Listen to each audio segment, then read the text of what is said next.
IIT JEE नीट किंवा MST CET यासारख्या प्रवेश परीक्षांची तयारी तुमच्याकडे एक उत्तम पर्याय म्हणजेच सुपर 30 सिंधू संचलित सुपर 30 करिअर इन्स्टिट्यूट सिंधुदुर्ग, तेही कुडाळ या शिक्षण नगरीमध्ये।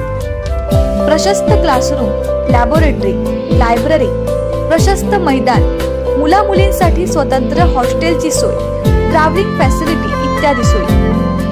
त्वरा करा, आजच दिलेल्या क्रमांकावर संपर्क करून नोंदणी करा। एक शेवटचा विषय, कोल्हेचा अमोल कोल्हे तुमचे उमेदवार असतील, पण तिकडे उमेदवार मिळत नाहीये महायुतीला। अगदी नाना पाटेकरांनाही त्यांना बऱ्याच वेळा विचारायची परिस्थिती आली किंवा विचारावं लागलं। शेवटी नाना पाटेकरांनी जाहीरपणे सांगितलं की मी निवडणूक लढवणार।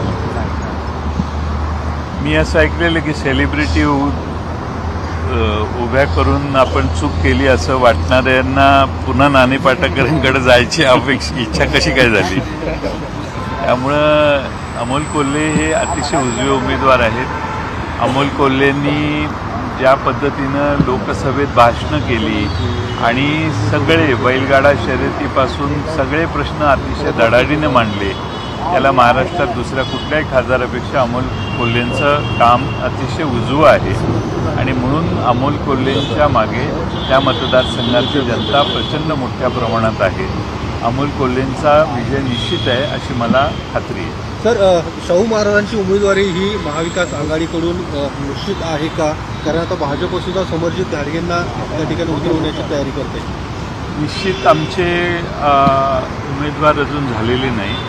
छत्रपती शाहू महाराजांना आम्ही विनंती केलेली आहे की त्यांनी या निवडणुकीत उभं राहावं, कारण आमची आघाडी शाहू फुले आंबेडकरांचा विचार घेऊन या निवडणुकीत उतरते आणि पूर्वीपासून त्या विचाराचे आम्ही आग्रही लोक आहोत आणि म्हणून खुद्द पवारसाहेबांनी देखील इच्छा व्यक्त केलेली आहे की त्यांनी या निवडणुकीत भाग घ्यावा।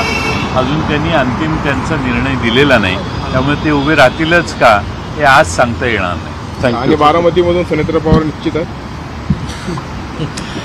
सुप्रियाताई सुळे निश्चित आहेत। सुनेत्रा पवार प्रचाराला लागला, सुप्रियाताई तुम्ही वर बघून प्रश्न विचारत जावा। सुप्रिया